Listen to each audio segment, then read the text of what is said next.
All right, well, we are taking up the offering. I want to make a little presentation to you on our 3-year plan that we've been talking about. If you've been here the past few weeks, you kind of know where this is going. Maybe you're new today. Let me just quickly get everybody up to speed. We have been spending this last year talking about where we should go as a church for the next 3 to 5 years. And so back in spring, we had a consultation team come in. We had wanted to hear your thoughts a lot, so we had surveys you filled out. We had focus groups you participated in. We also had the results and the recommendations from the consultation team themselves. And so then the board's job, the leadership team's job, was to take all of that, bring it together, and bring your thoughts, our thoughts, everyone together into a new vision and a new 3-year plan. So for the last 2 weeks, we have been talking about that vision. If you haven't been here, you can pick up a copy of this blue book right here. It's called Renew. That's what we're calling the vision. This is kind of the easy-to-read version, the big picture version. We've been telling you, though, that we want to move on and talk a bit about a plan. And so I want to take right now, this will probably be about a 10 to 15-minute presentation, and then I'm going to shorten the sermon up a little bit later on. So the service, I know you got lunch to go to, roast in the oven, all that kind of stuff. So we'll take a little bit of time right now, kind of give you the big picture. Let me remind you of our proposed vision. First of all, we want to say this. Our plan, or our vision, is to be renewing our community through the gospel. We've been talking a lot about that the last few weeks, so I won't get much more into that. Pick up the blue booklet or listen to the last 2 weeks' messages, and you can hear a little more on that. Renew is a 5-year vision, and we're saying we want to have a 3-year plan to go with it. Well, what about plans, years 4 and 5? Well, it's because planning into year 4 or 5 is just impossible. There's too much change in the world, so we'll adjust our plans. So a 5-year vision, a 3-year plan. The plan side of it answers the questions of what are we going to do. Here's our vision. This is what we're praying the Lord would enable us to achieve. Now, what do we need to do to achieve that? How are we going to do that? Who's responsible for certain areas? What are the timelines? All of that kind of stuff. So that's what I want to talk about this morning, and that is the plan side of it. There are packets available for you at the info desk as you leave. This is what the packet looks like. This, however, involves a strategic plan, which means there's lots of detail. It also involves some job descriptions for some proposed new roles we want to add to the church, as well as a renewed budget. So you'll want to pick it up, but there is a lot of detail in it. That's why we made you kind of this little bit bigger, easier to read version. And that's why now I'm going to take this next kind of 13 minutes or so to kind of give you the big picture of the plan, because I know there's a lot of details when you start actually getting into it. So if you're not a details person, this is kind of the in-between stage, okay? So here's what I want to talk about. We've got our vision, and I want to talk about the objectives. Here's how we're defining objectives. Our objectives define what must be done in order to see the vision achieved. So there's the vision, renewing our community through the gospel. Now, what has to be done to actually see that happen? And what we have identified at this point, at this stage of our church life and history, is 5 key objectives that we feel we must address if we're going to begin to see this vision actually achieved by the grace of God. So let me develop these 5 objectives for you and some of the big picture plans to go with them. I'm not going to give you all the plans. We'd be here too long and there's too much detail, but I'm going to give you some of the really big picture stuff. Objective number 1. We need a clear discipleship pathway for people to learn what the gospel is and how it works out in every area of life. Now, why do we say that's so important? Why is that objective 1? Here's the reason. Because you can see in our vision, the gospel is everything. And if we're saying we want the gospel to renew our community, that assumes a lot. That assumes that everybody who's a part of this church, first of all, understands the gospel, believes the gospel, and is able to connect it to all areas of life. So what we're saying then as a church is we got to know the gospel. The gospel's got to be at the center of everything. And so what we're saying on how we want to go about this, the how part, is we need to develop clear pathways for this to happen. Here's the danger of a large church. The danger of a large church is you've got like 50 ministries going on. So when people come into the church, they see this bulletin filled with all this information and they have no idea, where do I get involved? Am I supposed to just pick out of the smorgasbord? How do I go about this? How do I grow as a Christian in this church? Or if I want to learn about Christianity, how do I grow? So what we're saying is we need a clear pathway for all ages for people to walk. So we want to do this with kids, we want to do this with youth, and right now I'll kind of give you the big picture church view. So we have 3, if you want to call them, stepping stones to walk on the pathway. They are start, grow, and community. Start, grow, and community. Here's the first step. If someone shows up to our church and they say, okay, how do I learn about this church? What's going on here? The first thing we want to say is join the Starting Point class. So we want to develop a class called Starting Point that would happen kind of every Sunday after church once it kind of gets rolling. Be a 60-minute class over 4 weeks. And this class would introduce you to what Central is all about. It would help you discover your gifts, where you could get plugged in, and just talk about the big picture of what this church is about and what our vision actually is. So that's going to kind of run consecutively, and new people can quickly plug into that and find out how do you get involved here and what is this place about. Once people have gone through Starting Point, we want to develop something we're calling Grow.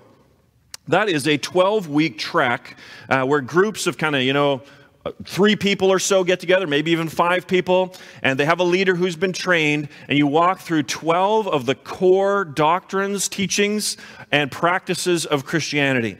So this is kind of a rubber hits the road discipleship kind of thing. So it could happen all over the city, could happen in offices, could happen here at the church, could happen in people's homes, but we want to make sure that we have something that develops people in the foundations of Christianity. So we want to develop that.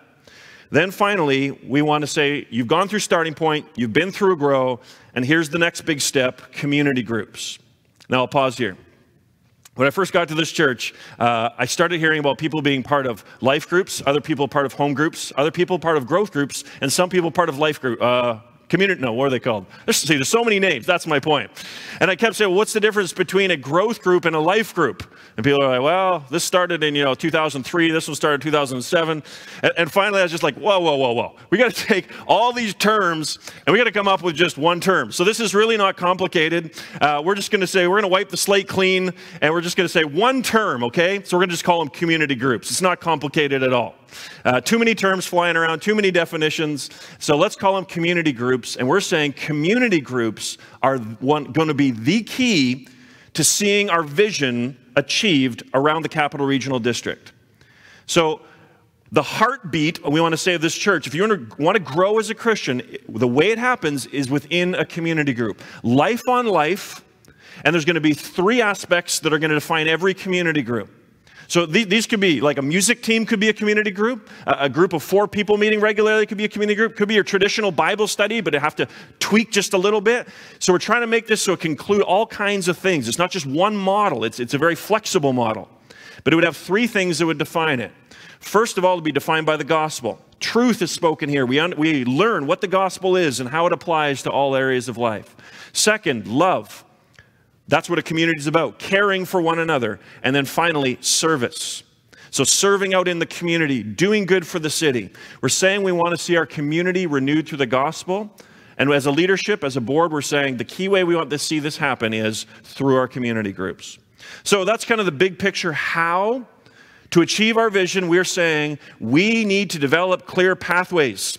You've got to be clear when you come to this church how you go about things. And we're saying it is start, grow, and community. Objective number 2, if we want to see our vision achieved, we need to become known for seeking the common good of the city. Why is that so important? It's important because the gospel, when it really gets into us, when we understand it, when we believe it, it compels us to love our neighbor. When we get the love of God for us in Christ, and that goes deep down in us, one of the number 1 responses is loving your neighbor, which means seeking their good. So we're saying as a church, we don't want to just be known for what we declare. We also want to be known for what we do. Our word ministries are very important. The preaching of the gospel is very important. But we can't be just known for our preaching. We also want to be known for the good that we do, for our loving our neighbors, for showing good to our city. Now, there's all kinds of ways we want to do this. There's actually way too many, so I'm going to highlight just some of the big picture ones. First, locally, I've already mentioned this. We want to do this through our community groups. So all over, from Langford to Sydney to Saanich, wherever you live, and you're in a community group, we're saying we want those community groups to be seeking the common good of their area. So maybe there's some people on your street, some need some help with some meals because they're in surgery. I don't know. Maybe it's working downtown here at our place. There's so many ways that we can do this. But we want to be a church that's known for seeking the common good of our city. And community groups are one of the key ways, as is the banner, which we call Serve Our City. And there's all kind of avenues that the Outreach and Missions team shows us on how we can serve our city. Secondly, globally, again, the danger of a big church is we have 1,000 partnerships and 1,000 missionaries and no one really knows what we do. We're saying we want to establish key partnerships, some that are really known that we're always talking about, some key missionaries and some key partnerships with some key organizations so that you're saying, oh, that's what Central's about. 2 that we're looking at right now are Compassion. If you're not aware of Compassion, look them up online. A tremendous group that deals kind of like World Vision style with children, but also seeks to lead children to Christ and to disciple them in Christ. And the other one is International Justice Mission. You'll hear more about them as we go along. The final thing we want to do as to how we want to seek the common good is we want to hire another Immerse student who would particularly be involved in community outreach. If you don't know what Immerse is, it's kind of an in-house master's program. Think of it maybe as a student pastor. So we have 2 of them right now. Josh is our youth director and Tom is our children's director. And so we're saying we'd like to have one more Immerse student who would help us to take, where Kevin is our pastor of outreach and missions, come under Kevin and be able to take some of the things that are already happening, make them better, and then to be able to expand some of the other things. So we're saying this is so important to us, this second objective, we want to put a little more money into this and a little more effort into it to seek the common good of our city. Objective number 3. We need to utilize current technology to contextualize the gospel for our culture. If we want to see our vision achieved, then we need to take current technology and use it for the sake of the gospel. Now, why is that important? It's important because I was reading the history of this church, and I was reading, well, really, we're just trying to do what J.B. Rell did in 1933. Same thing, actually, just looks a little different. You know what he did in the 30s? He developed a radio ministry. Because back then, radio was current technology. That was kind of the thing. And so they said, as a church, they want to come alongside. They said, how can we use the radio to make the gospel known? And so they developed a radio ministry. Now, that looks a little different today, doesn't it? But we as a church, we want to be making sure we're using current technology for the sake of the gospel. Now, if you're older, you're thinking, I don't know quite what that means. Maybe this is where you got to trust some of the younger people. I don't know. But this means things like social media. This means things like video production, things like the graphic work that we do. And so we're saying as a church, we want to be good at this. We want to be speaking to our culture in a way that our culture understands and using the technology for the sake of the gospel. One of the things we want to do along here is to hire a full-time director of music and media. So a full-time music director, that's sort of obvious what that does. And then also adding to that media. So overseeing a team of people who would be in charge of all this and really enabling our church to be able to move forward in reaching this current generation, this current culture with the gospel. Objective 4. If we want to see our vision achieved, renewing our community through the gospel, we need to grow our under 40 demographic while engaging and valuing our seniors. Why is that important? Well, that should be pretty obvious to you if you sit and just think about it for a second. But if you want to see a strong and healthy church here at Central 10, 20, or 40 years from now, then obviously we always need to be investing in the next generation. Now, seniors, I'll talk with you for a second. I trust that you do not hear this as we're trying to push our seniors aside and we don't care about our seniors. I trust that is not heard, and here I will give you the rock bottom proof that's not the case, and that we hired a pastor to seniors. When did we hire the pastor to seniors? During this plan or before this plan?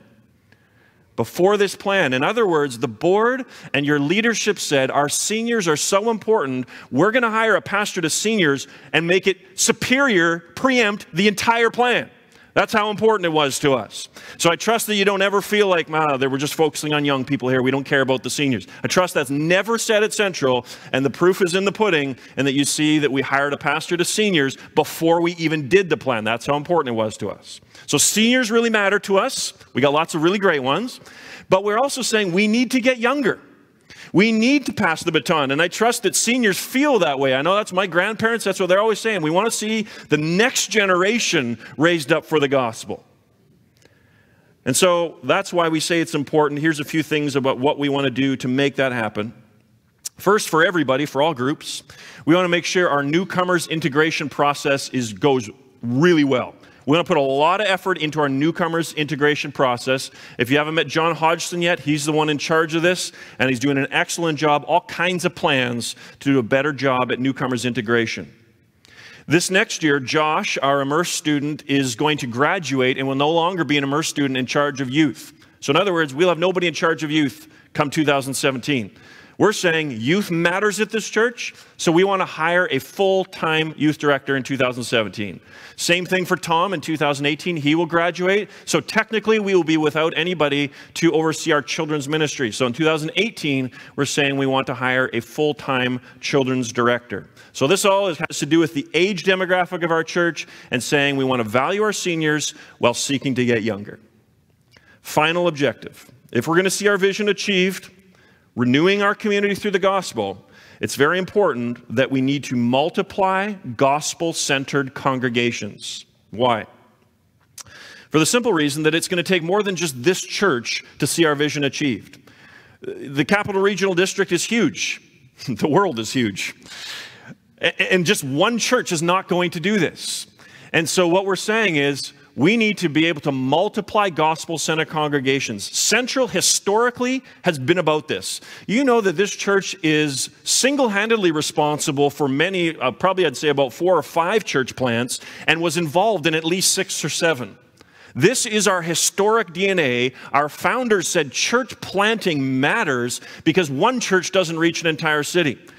And we're saying we want to recapture some of that historic DNA. And so one of the key ways that we want to multiply gospel-centered congregations is to partner with a church called West Village out in Langford to assist them to plant a church in the Gorge-Tillicum area.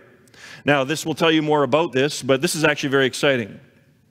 One of the churches that Central planted was Saanich Baptist. Most of you probably know Steve Sunby and Saanich Baptist.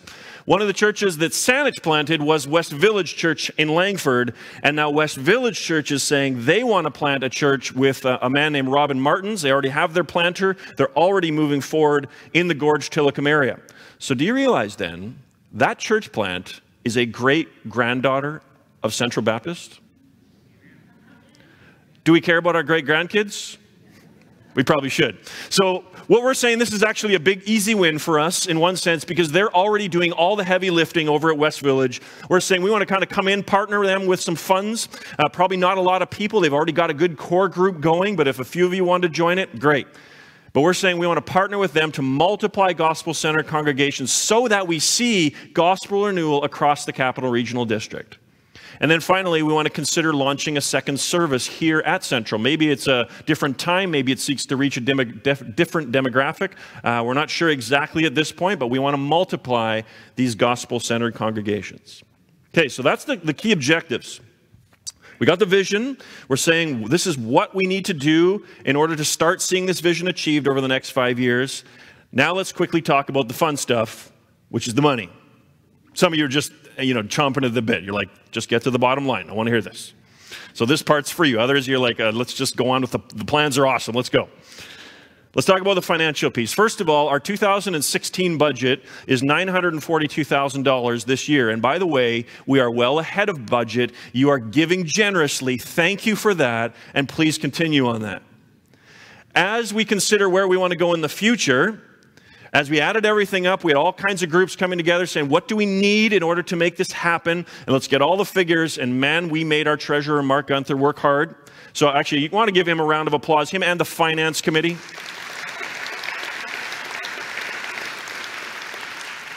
And then Mark's wife, Katie, should probably get a round of applause for putting up, no, just kidding, for letting him put all that time in there. Absolutely.